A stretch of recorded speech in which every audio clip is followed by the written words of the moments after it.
Benin Télécom a découvert vos talents et vous a recruté comme directeur général adjoint. Et puis vous êtes passé en 2007 directeur général. D'où vous vient, n'est-ce pas, ce talent? Est-ce que vous pouvez nous expliquer un peu? Voilà. Donc je voudrais commencer par remercier les invités qui ont sacrifié leur temps pour m'accompagner dans cette émission. Je voudrais également remercier tous les jeunes qui sont en formation chez Junior Achievement. Je pense que j'ai eu beaucoup de chance. J'ai eu beaucoup de chance à plusieurs niveaux. Le premier niveau de chance, c'est quand j'ai eu mon baccalauréat, c'est déjà d'avoir fait les classes préparatoires aux grandes écoles. Mathématiques supérieures, mathématiques spéciales. Lorsque j'ai passé les concours, cela m'a ouvert vraiment de très très grandes opportunités, effectivement, sur les grandes écoles françaises et sur les grandes écoles marocaines. Deuxième niveau de chance, c'est d'avoir choisi le secteur des télécommunications. Pourquoi justement ce choix? Voilà, j'y viens. Donc jusqu'à la dernière minute, effectivement, j'avais hésité entre les ponts et chaussées et les télécommunications. Donc le choix des télécommunications, c'était déjà parce que j'adorais les nouvelles technologies et parce que je pensais que c'était un secteur d'avenir. Et finalement, j'ai fait ce choix-là, je ne l'ai pas regretté, puisque vers la fin des années 90, il y a eu un boom extraordinaire dans le secteur des télécommunications. Et finalement, nous tous qui étions dans le secteur, on a eu, je pense, une évolution assez exceptionnelle. Ça, c'est le deuxième niveau de chance.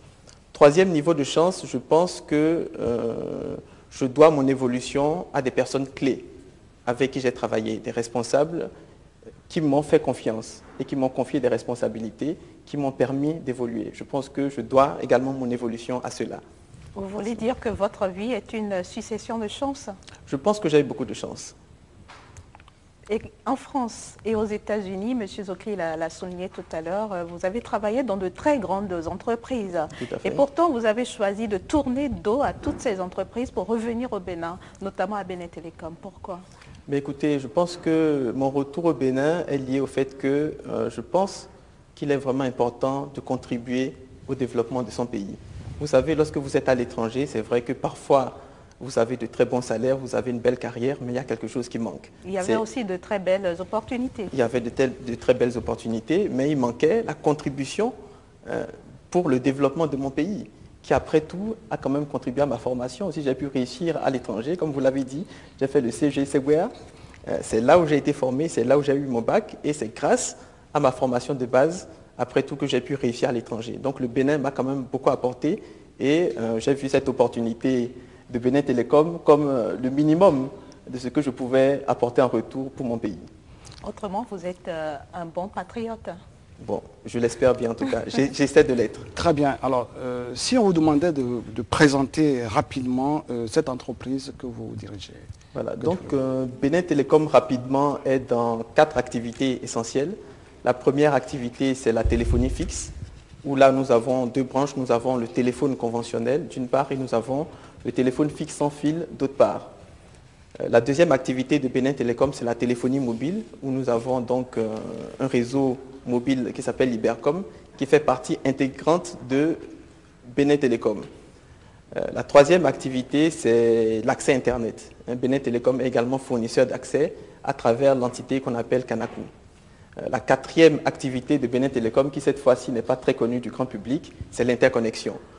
Benin Télécom, à travers l'entité interconnexion, fournit des services aux autres opérateurs. Benin Télécom, en réalité, est aussi un opérateur pour les autres opérateurs. Tout à fait. Donc voilà en gros pour présenter rapidement Benin Télécom.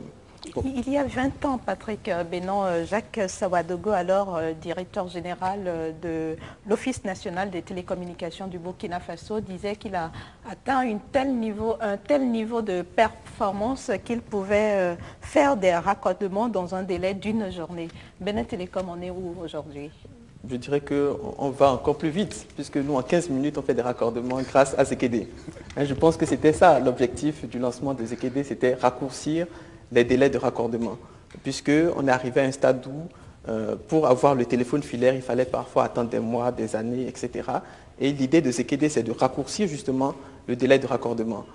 Pour le téléphone conventionnel, c'est vrai qu'il y a quand même quelques difficultés.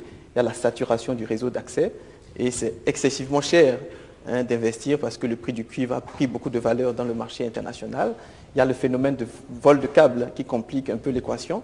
Et donc finalement, ZKD, ça a été une solution pour donner rapidement le téléphone à ceux qui en ont besoin. Mais aujourd'hui, comment se porte Benin Télécom?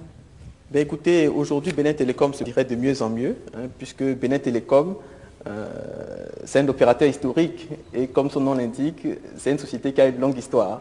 Benin Telecom a connu des hauts et des bas. Les hauts, c'était quand Benin Telecom était en situation de monopole et puis ça a commencé à dégringoler avec l'ouverture du secteur aux opérateurs privés. En fait, Benin Telecom n'était pas préparé à cette ouverture-là. Si bien que de 2000 à 2006, le chiffre d'affaires a vraiment baissé. Et justement, il est de combien aujourd'hui? Donc le chiffre d'affaires, justement, en 2000 était de l'ordre de 60 milliards. Il a baissé jusqu'en 2006 à autour de 27 milliards. Et aujourd'hui, justement, à la faveur des changements qu'il y a eu à la tête de la société, ça a remonté. Depuis 7 ans, 6 ans, ça ne faisait que chuter. Maintenant, ça a remonté. Aujourd'hui, ça a remonté de l'ordre de 40%, de plus de 40%, pour être autour de 38 milliards. 38 milliards en 2007. En 2007. Est-ce Voilà. est-ce qu'on peut, avec tous les déficits que vous avez accumulés, est-ce qu'on peut constater aujourd'hui qu'il y a une amélioration du déficit et que vous pouvez commencer par espérer, n'est-ce pas, une profitabilité Tout à fait, tout à fait. Je pense qu'il y a une amélioration au niveau de la rentabilité économique Tout à fait. de la société, puisque même par rapport à 2006, en 2007, il y a eu, je dirais, une augmentation de l'excédent brut d'exploitation de l'ordre de 40%. Donc il y a une amélioration. Je dirais que ce n'est pas encore l'euphorie chez nous, mais il y a une amélioration. Je pense que progressivement, nous allons effectivement atteindre des seuils qui sont vraiment les seuils d'un opérateur qui fonctionne très très bien. Alors comment vous avez fait, n'est-ce pas, de cette armée de Prusse qu'est Benin Telecom avec combien de directions, plus d'une quarantaine de directions, vous êtes passé à 9 directions. Comment dirais-je, cette chirurgie-là, elle s'est faite sans grincement de dents, comment vous avez fait? Écoutez, effectivement, vous faites référence à l'ancien organigramme de la société. Tout à fait. Je pense qu'effectivement, quand nous sommes arrivés dans la société en septembre 2006, donc c'était sous la direction de M. Adaja, qui est actuellement le ministre de la Communication. Moi, j'étais son adjoint. Donc, effectivement, on a constaté que dans l'organigramme de Benin Telecom, il y avait 53 directeurs.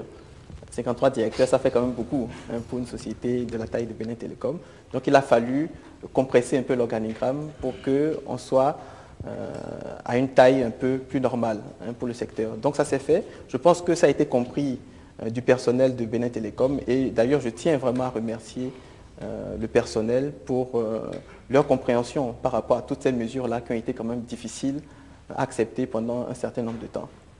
Patrick Bénan, nous allons effectuer la première pause de cette émission, le temps de regarder un reportage sur justement quelques réalisations que vous avez faites depuis votre nomination à la tête de Benin Telecom. On regarde ensemble.